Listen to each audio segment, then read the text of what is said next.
Baik, selama bulan ini kita akan bicara satu tema, yaitu tentang integritas, saudara ya. Tentang integritas, dan kita mau belajar lagi. Saya percaya ada insight-insight yang baru lagi yang akan saudara dapatkan. Kalau kita bicara tentang integritas, Bapak Ibu ya, maka dalam bahasa Inggris integrity sebenarnya tidak ada bahasa Yunani atau Ibrani yang tepat untuk mewakili integrity, tetapi integrity ini sangat dekat korelasinya dengan integral, dengan integrated, karena memang berasal dari satu akar kata yang sama, ya, yaitu bahasa Latin integer. Nah, integer sendiri itu sebenarnya punya pengertian whole, utuh, komplit. Ya, itu adalah pengertian dari integer. Nah, dalam bahasa Ibrani seringkali kata integrity ini yang kemudian diterjemahkan ke dalam bahasa Inggris integrity, seringkali dalam bahasa Ibrani ini muncul dalam dua kata. Kadang-kadang muncul dalam kata tom, kadang-kadang muncul dalam kata tumah.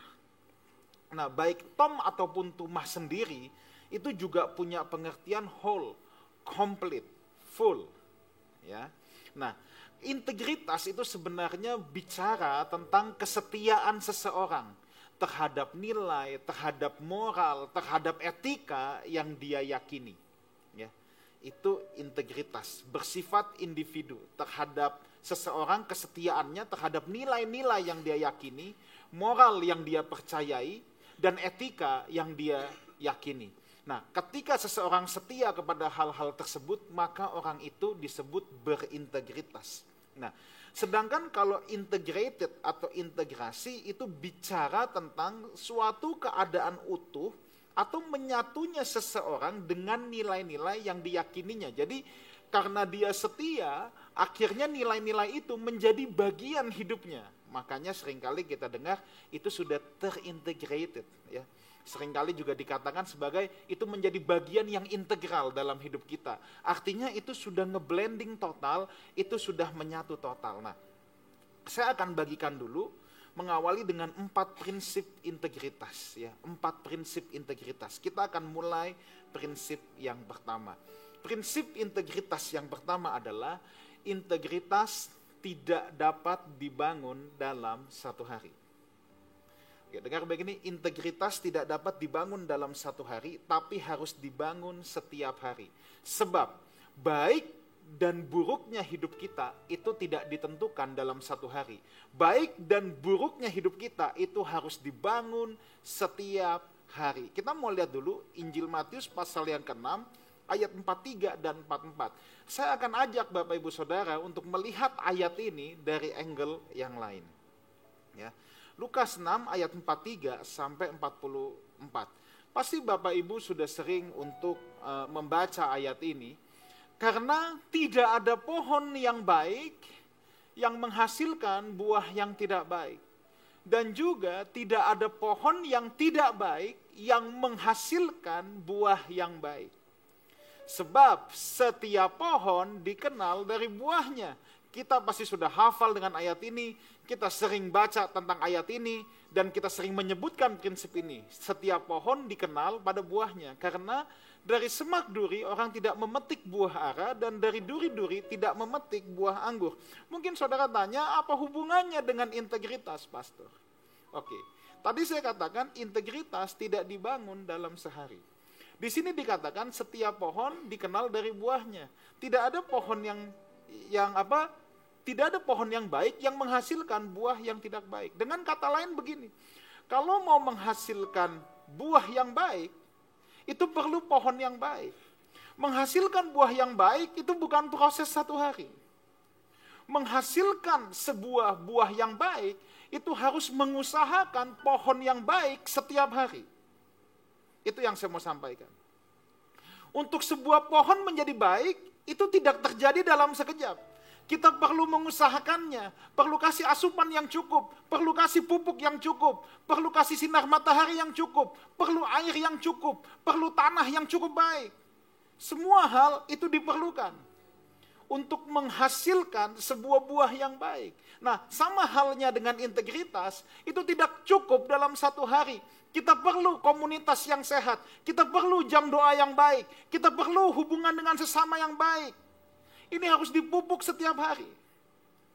Hidup berintegritas tidak akan datang secara otomatis. This is not autopilot. Ini adalah suatu hal yang harus kita bangun, kita pupuk, kita kerjakan setiap hari. Sampai kita bisa dikatakan memiliki hidup yang berintegritas. Karena ini tidak otomatis. Ini perlu diusahakan, perlu dibangun setiap hari. Seperti pohon yang baik itu perlu dirawat, hidup kita kalau mau berintegritas itu juga perlu perawatan. Nah, perawatannya yang tadi, jam doa yang baik, komunitas yang baik, hubungan suami istri yang baik, itu perlu dirawat. Bapak Ibu mau punya hubungan suami istri yang baik aja, itu perlu dirawat kan. Kalau setiap hari kasar dengan pasangan hidupnya, nggak mungkin bisa punya hubungan suami istri yang baik. Hubungan suami istri yang baik aja perlu di-maintain, perlu dirawat, perlu diusahakan. So, this is very important. Kita harus tahu dulu satu hal ini, bahwa integritas tidak dapat dibangun dalam satu hari. Just be good one day is not enough. Hanya menjadi baik satu hari itu tidak cukup. Saudara perlu konsistensi, perlu merawat, kita perlu setiap hari belajar menghidupinya, sehingga hidup kita dapat dikatakan berintegritas. Prinsip yang kedua yang kita mau belajar, ya. Hidup dalam integritas seperti memilih pintu yang sesak atau jalan yang sempit. Saya ulang lagi, hidup berintegritas itu ibaratnya kita sedang memilih jalan yang sempit atau pintu yang sesak. Matius 7 ayat 13-14 bilang begini, masuklah melalui pintu yang sesak itu, karena lebarlah pintu dan luaslah jalan yang menuju kebinasaan, dan banyak orang yang masuk melaluinya. Pintu yang lebar, yang luas, yang kelihatannya enak, tentu banyak orang yang mau memilih. Karena sesaklah pintu dan sempitlah jalan yang menuju kepada kehidupan, dan sedikit orang yang mendapatinya. Kenapa menjadi sempit dan sulit? Kenapa hidup berintegritas itu menjadi sebuah pintu yang sempit, menjadi sebuah jalan yang sempit, pintu yang sesak? Kenapa? Sebab kita dalam hidup kita pasti akan terus-menerus diperhadapkan. Apakah kita mau mempertahankan nilai yang kita percayai? Apakah kita mau mempertahankan kebenaran firman Tuhan yang kita yakini? Atau kita mengambil jalan pintas? Kita mau di pintu yang lebar. Semua kita pasti diperhadapkan. Kita akan selalu diperhadapkan untuk melakukan sesuatu dengan cara yang benar, atau membenarkan segala cara untuk melakukan sesuatu. Kita pasti ada dalam pilihan-pilihan itu. Setiap hari hidup kita, saya ulang lagi, kita pasti diperhadapkan untuk melakukan sesuatu dengan cara yang benar, atau membenarkan segala cara. Kita pasti diperhadapkan dengan hal itu. Untuk kita mau do it right, mau melakukan sesuatu dengan benar, atau kita diperhadapkan untuk membenarkan segala cara. Yang penting tujuan-tujuan kita tercapai. Ini pilihan integritas. Dan ketika kita ada dalam pilihan ini, sudah dapat dipastikan, kalau kita mau selalu melakukan sesuatu dengan benar, dengan tidak membenarkan segala cara, kita pasti akan masuk melalui pintu yang sempit. Dan di sini kita akan diuji, apakah kita mau mempertahankan nilai-nilai yang kita yakini, atau kita mau ambil shortcut, kita ambil jalan yang luas tapi gampang. Dalam profesi apapun, pasti ada tantangan untuk hidup berintegritas. Sekali lagi, dalam profesi apapun yang kita lakukan, pasti ada tantangan untuk hidup berintegritas yang berujung pada kesesakan kita. Yang berujung pada kita harus memilih pintu yang sesak. Kita nggak ngomongin profesi yang lain dulu. Sebagai seorang hamba Tuhan, saya pasti diperhadapkan juga dengan pilihan-pilihan ini. Saya pasti seringkali diperhadapkan godaan untuk meng-cancel pelayanan yang kecil, untuk mengambil pelayanan yang besar yang datang kemudian. Maaf bicara, meng-cancel pelayanan-pelayanan ya, yang misalnya kita tahu persembahan kasihnya sekian untuk mengambil pelayanan-pelayanan yang akan memberikan persembahan kasih berkali-kali lipat. Ini pilihan integritas. Bahkan sudah rahasia umum. Gelar akademik misalnya. Ya. Berapa banyak gelar akademik bodong di kalangan para pendeta. Punya gelar doktor, akhirnya otaknya bukan otak dokter. Loh, ini banyak. Ini kan sudah rahasia umum. Karena memang gelar itu mudah didapatkan, khususnya untuk aliran Pentakosta karismatik. Tanpa saya menyebut satu gereja atau satu sekolah Alkitab manapun, ya, tetapi ini sudah rahasia umum. Ini kan tantangan integritas. Orang dapat MTH, dapat doktor teologi itu gampang. Tapi dari dia bicara kita tahu bahwa kapasitas dia bukan seorang magister teologi atau doktor teologi. Mau kalangan apa? Kalangan pebisnis, kita pasti punya godaan untuk bisnis curang. Mendapatkan keuntungan yang lebih besar. Kita akan diperhadapkan dengan hal ini. Godaan untuk perselingkuhan itu ada di profesi apapun. Ada yang bilang kalau profesi ini rawan perselingkuhan. Enggak, percayalah, profesi apapun itu rawan sama yang namanya perselingkuhan. Pasti. Maaf, ada yang bilang kalau jadi pilot pramugari rawan. Enggak, ini bukan soal pilot pramugarinya. No.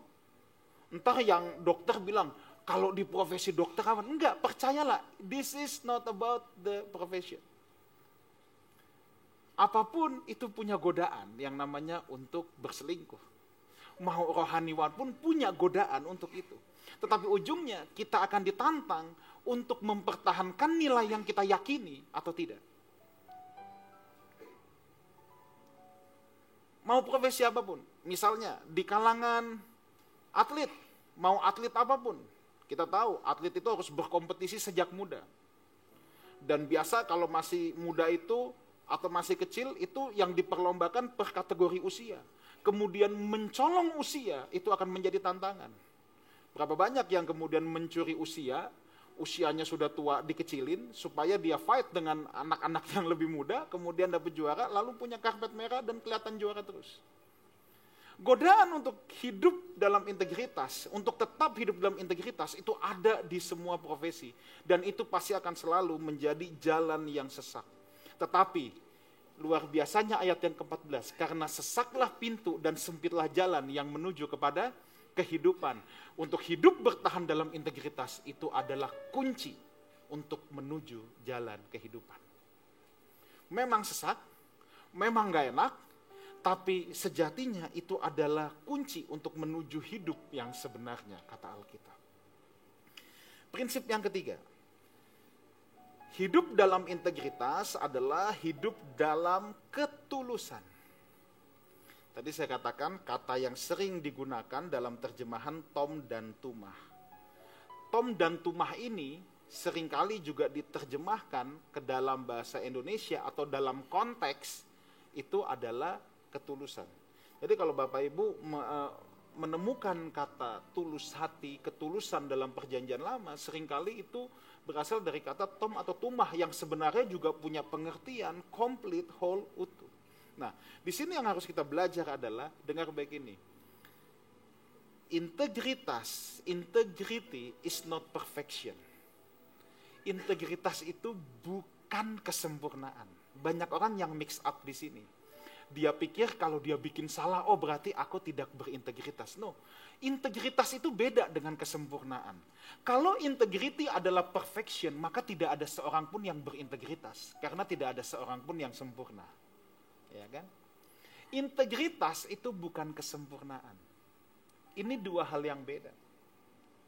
Integritas itu lebih kepada ketulusan daripada kesempurnaan. Dan saya harus katakan sebuah prinsip ini. Bahwa Tuhan lebih tertarik kepada direction of our heart.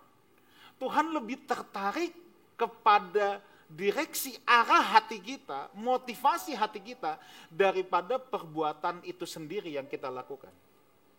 Saya ulangi lagi, Tuhan lebih tertarik kepada direction of our heart, kepada arah motivasi hati kita melakukan sesuatu, daripada outcome dari perbuatan itu sendiri.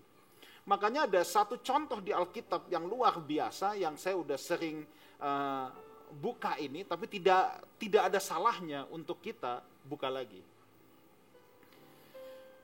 Kejadian 20 ayat 1 sampai dengan yang ke-6. Lalu Abraham berangkat ke situ, ke tanah Negeb, dan ia menetap antara Kades dan Syur. Ia tinggal di Gerar sebagai orang asing. Oleh karena Abraham telah mengatakan tentang Sarah istrinya, dia saudaraku, maka Abimelek raja Gerar menyuruh mengambil Sarah. Tetapi pada waktu malam Allah datang kepada Abimelek dalam suatu mimpi serta berfirman kepadanya, engkau harus mati oleh karena perempuan yang telah kau ambil itu, sebab ia telah bersuami. Perbuatan Abimelek ini dianggap satu kejahatan di mata Tuhan, karena dia mau mengambil istri orang yang sudah bersuami. Adapun Abimelek belum menghampiri Sarah, berkatalah ia, Tuhan, apakah engkau membunuh bangsa yang tidak bersalah? Lihat ini. Bukankah orang itu sendiri, Abraham, yang mengatakan kepadaku, dia saudaraku. Dan perempuan itu sendiri telah mengatakan, ia saudaraku. Baik Abraham ataupun Sarah ini yang nggak mau ngaku saudara. Baik Abraham ataupun Sarah ini yang mengaburkan, ya, nggak mau ngaku sebagai suami istri. Tapi lihat apa kata Abimelek. Jadi hal ini kulakukan dengan hati yang tulus dan dengan tangan yang suci. In the integrity of my heart, dalam bahasa Inggris, and innocency of my hands have I done this. Hal ini kulakukan dengan hati yang tulus. Saudara tahu hati yang tulus? Hati yang tulus itu unmixed motivation. Motivasi yang tidak bercampur, itu hati yang tulus. Kita teruskan dulu ayat yang ke-6. Lalu berfirmanlah Allah kepadanya dalam mimpi, aku tahu juga bahwa engkau telah melakukan hal itu dengan hati yang tulus. Maka tadi saya katakan, Tuhan lebih tertarik pada direction of our heart. Tuhan lebih tertarik kepada arah motivasi hati kita daripada perbuatan itu sendiri. Oleh sebab itu, aku pun telah mencegah engkau untuk berbuat dosa terhadap aku. Sebab itu aku tidak membiarkan engkau menjamah dia. Orang yang hidup dalam integritas, orang yang hidup dalam ketulusan, Tuhan tidak akan membiarkan dia untuk berbuat sesuatu yang fatal yang dia tidak ketahui. Tuhan akan intervensi supaya dia tidak jatuh pada hal yang fatal, yang membangkitkan murkanya dia. Percayalah, Tuhan lebih tertarik pada direction of our heart daripada tindakan kita itu sendiri. Tulus itu artinya unmixed motivation. Saya mau kita lihat satu ayat lagi, Lukas 6 ayat 45. Orang yang baik, ini kesambungan dari poin 1 yang tadi kita baca. Tadi kita baca Lukas 6, 43, 44, sekarang kita baca sambungannya, 45. Orang yang baik, lihat ini, mengeluarkan barang yang baik dari perbendaharaan hatinya yang baik. Dan orang yang jahat mengeluarkan barang yang jahat dari perbendaharaannya yang jahat. Yang diucapkan mulutnya meluap dari hatinya. Untuk punya hati yang baik, kita perlu rawat setiap hari. Tadi poin yang pertama. Nah, orang yang baik mengeluarkan barang yang baik dari hatinya yang baik, itu dalam bahasa Inggris pure in heart. Nah, ini sama, unmixed motivation. Kita perlu bertanya sama diri kita, kenapa saya memberi? Kenapa saya beribadah? Kita perlu tanya, apakah ada unmixed motivation di situ? Apakah ada motivasi yang bercampur di situ? Orang bisa punya banyak alasan untuk duduk datang ke ibadah. Ada yang serius mau mendengarkan firman Tuhan, mau belajar, mau mencari Tuhan, tapi juga ada kan yang mengharapkan hal-hal yang lain, misalnya mengharapkan dapat jodoh, mengharapkan supaya usahanya ditolong dari kebangkrutan. Tidak salah kita berharap sama Tuhan, ya.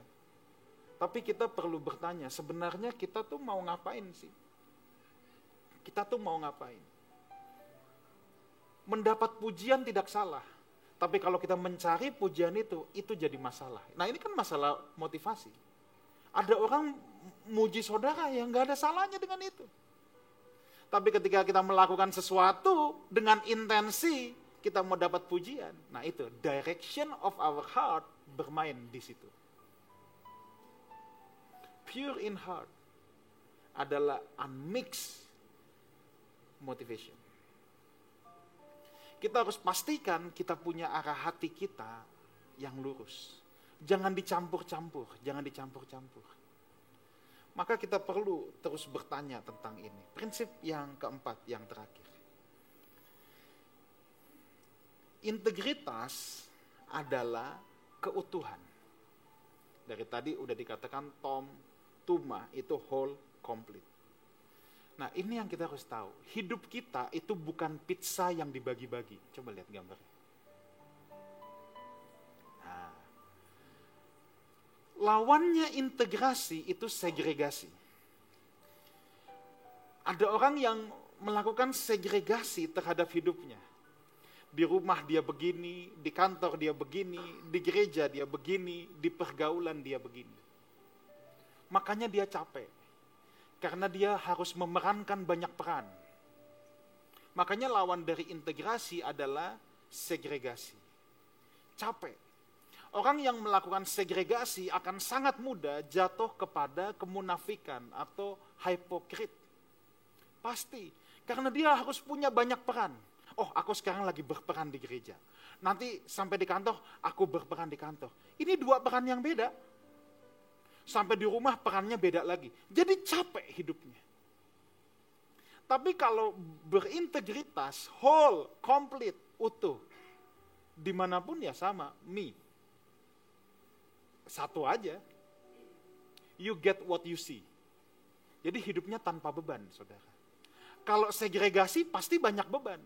Karena lakon yang dimainkan banyak. Kalau ini ya apa adanya. Ya saya memang begini.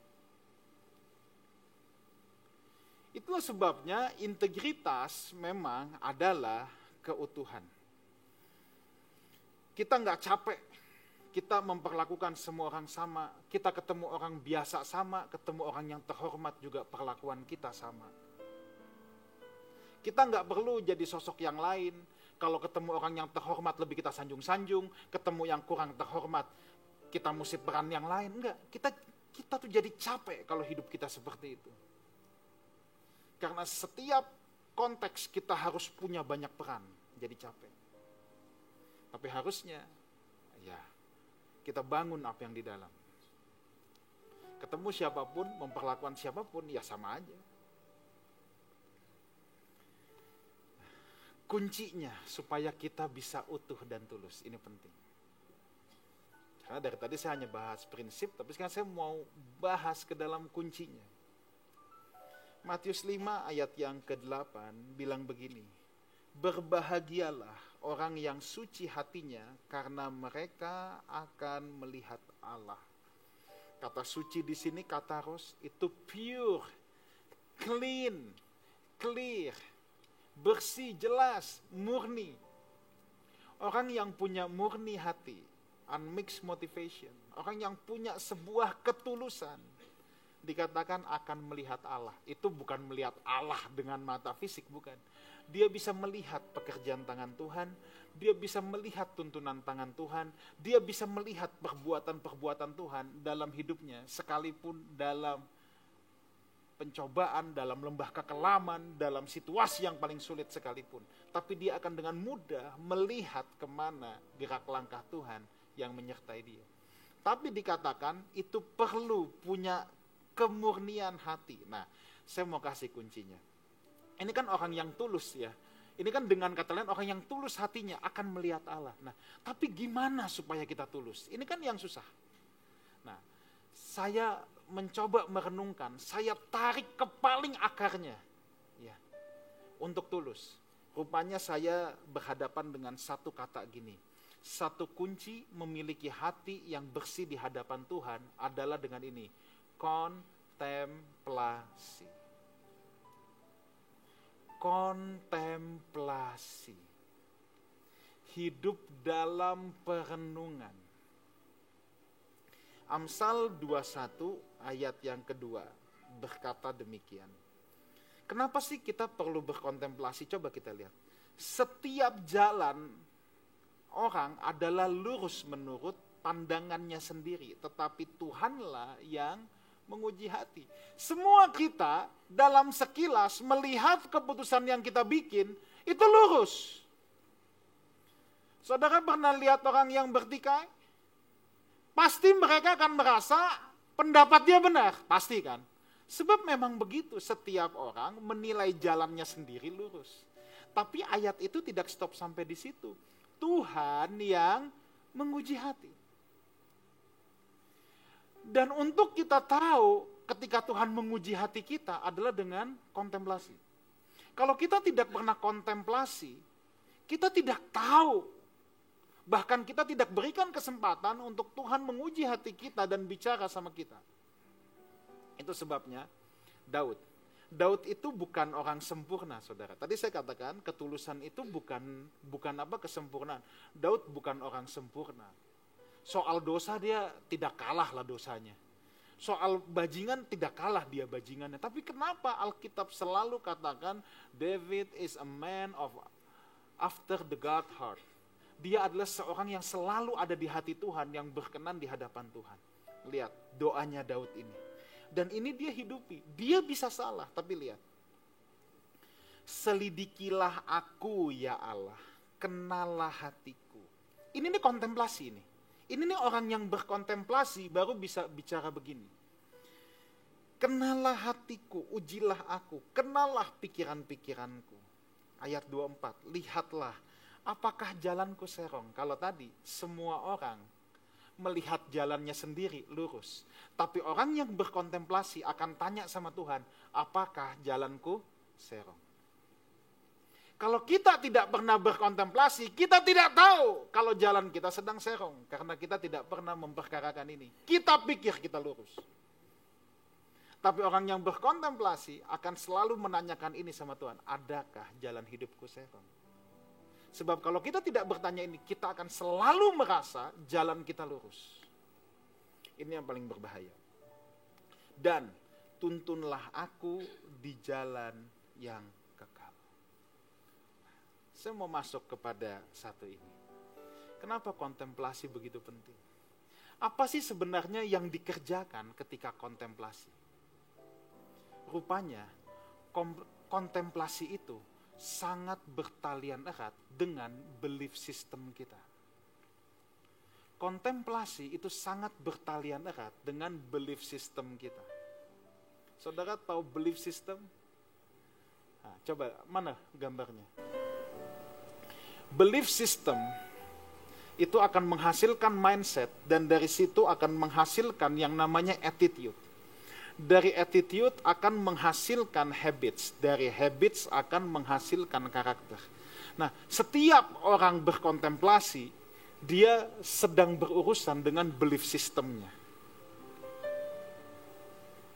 Dia sedang berurusan dengan belief systemnya. Dia memperkarakan, adakah jalan hidupku serong? Apakah belief systemku salah?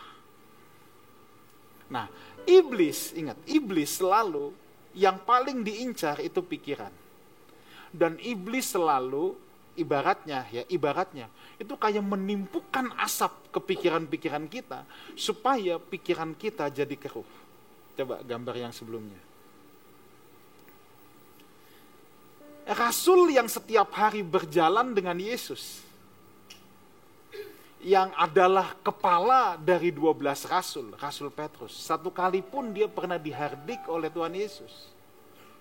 Enyah kau iblis, sebab yang engkau pikirkan bukan berasal dari Allah. Nah, itu saya katakan sebagai iblis sedang menimpukan banyak asap ke pikiran Petrus. Dan iblis juga kerjakan itu ke pikiran kita. Kontemplasi adalah supaya asap-asap ini bisa kita enyahkan sehingga kita punya clear mind. Sehingga kita punya pikiran yang terus jernih supaya kita bisa pure heart di hadapan Tuhan. Orang yang tidak melakukan kontemplasi, dia akan tanpa sadar, iblis akan terus timpukin asap ke pikiran dia sampai pikirannya keruh. Berapa banyak orang yang hidup berdasarkan asumsi? Sekali dia berasumsi, langsung dia anggap asumsinya itu benar. Saya harus katakan, asumsi adalah level kebenaran yang paling bawah. Sebab dalam asumsi hampir pasti tidak ada kebenaran. Bisa saja asumsi saudara benar, tapi seringkali salah. Asumsi itu level yang paling bawah. Sebab orang yang hidup berdasarkan asumsi itu yang paling kasihan. Semuanya dia asumsikan. Tapi naik sedikit, fakta. Di atas asumsi itu fakta. Hidup berdasarkan fakta. Ini boleh juga. Boleh juga. Tapi apakah ini yang Tuhan mau? No. Di atas fakta ada yang namanya apa? Kebenaran. Kebenaran. Orang Kristen tidak cukup untuk sampai di level hidup berdasarkan fakta. No. Kita hidup berdasarkan kebenaran. Bisa aja fakta hidupmu memang pahit. Fakta hidupmu engkau memang dijolimi. Tapi kalau hidup dalam kebenaran, that's another level. Kita memilih hidup dalam kebenaran, sekalipun kita dijolimi, kita mau mengampuni. Sekalipun kita tahu kita dalam lembah kekelaman, kita tahu Tuhan beserta dengan kita. Itu level hidup dalam kebenaran. Nah, orang yang nggak pernah berkontemplasi sehingga pikirannya keruh, karena iblis terus menimbulkan asap dalam pikirannya sampai dia jadi keruh, akan selalu cenderung hidup dalam asumsi. That's why kontemplasi itu sangat penting. Kontemplasi akan menolong kita, menjernihkan pikiran kita, dan membuat kita bisa mengisi bejana jiwa kita dengan firman Tuhan yang murni. Orang yang tidak pernah berkontemplasi sehingga ditimbukin asap terus dan itu berpengaruh pada belief system dia, lama-lama dia mempercayai hal yang salah sampai pada keras hati. Wah, ini yang level yang paling sulit. Sampai pada level keras hati karena tidak pernah memeriksa diri. Dia anggap semua yang dia asumsikan benar terus. So, please do it. Setiap hari berkontemplasilah. Tanya sama Tuhan setiap hari. Sesering mungkin Anda lakukan, saya percaya hidupmu akan semakin lurus. Saya akan tutup dengan ini. Kontemplasi menghindarkan kita dari kehilangan integritas. Pemain musik boleh maju ke depan semua. Kontemplasi menghindarkan kita dari hidup kehilangan integritas. Dengar baik ini. Saudara mau tahu apa hal yang paling tragis menurut saya? Hal yang paling tragis adalah ketika kita hidup, kita tidak kehilangan popularitas, kita tidak kehilangan kekayaan, kita tidak kehilangan pelayanan, tapi kita kehilangan integritas. Ini paling tragis. Saya ulang lagi ya, hidup yang paling tragis itu bukan Anda kaya jadi miskin, bukan. Ada yang lebih tragis dari itu. Anda tetap kaya, tapi Anda kehilangan integritas. Hidup tragis itu bukan pelayanan Anda habis, bukan. Pelayanan Anda tetap besar, tapi Anda kehilangan integritas. Itu lebih tragis. Sebab pada akhirnya, perkenanan Tuhan tidak diukur dari apa yang manusia lihat. Yes. Perkenanan Tuhan akan diukur dari integritas hatinya di hadapan Tuhan. Hari ini orang bisa lihat kita besar, orang bisa lihat kita hebat. Tapi penghakiman terakhir, pengadilan Tuhan, buah hidup kita, pilihan-pilihan hidup kita akan menunjukkan, cepat atau lambat akan menunjukkan pilihan-pilihan kita. Apakah kita mengambil jalan yang sempit atau kita mengambil jalan yang lebar, yang gampang. Bertahanlah dalam integritas, sekalipun itu sulit, sekalipun itu sesak. Punya direction of heart yang benar di hadapan Tuhan dan periksa terus. Jangan merasa aman akan hidup kita cuman karena kekayaan kita nggak berkurang, pelayanan kita semakin besar, popularitas kita tidak menurun. Jangan merasa aman karena hal itu. Karena yang paling tragis, kita tetap dapatkan itu semua, tapi kita kehilangan integritas. Ketika kita kehilangan integritas, saya pastikan kita kehilangan hatinya Tuhan. Kenapa Daud berkenan? Saat Daud direbuke oleh Nathan, ditegur oleh Nathan, dia tidak pikirkan tentang kerajaannya. Dia tidak pikirkan apapun, yang dia pikirkan hati Tuhan. Ya kan?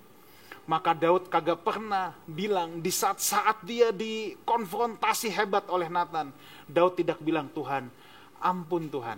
Daud memang minta ampun, tapi Daud tidak bilang begini, ampun Tuhan, kalau boleh kerajaanku jangan sampai hancur. Enggak. Daud nggak mikir kekayaannya, Daud nggak mikir kerajaannya. Daud cuma minta begini, jangan buang aku dari hadiratmu.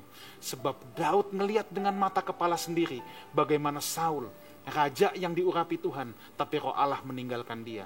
Hal yang paling Daud takutkan bukan kehilangan kerajaan, tapi kalau dia sampai dilempar keluar dari hadirat Tuhan. Makanya dia periksa hati dia. Kenali, selidiki hatiku, adakah jalan hidupku seru. Jadilah orang yang berintegritas, itu enggak instan, tapi kita bangun tiap hari. Amin.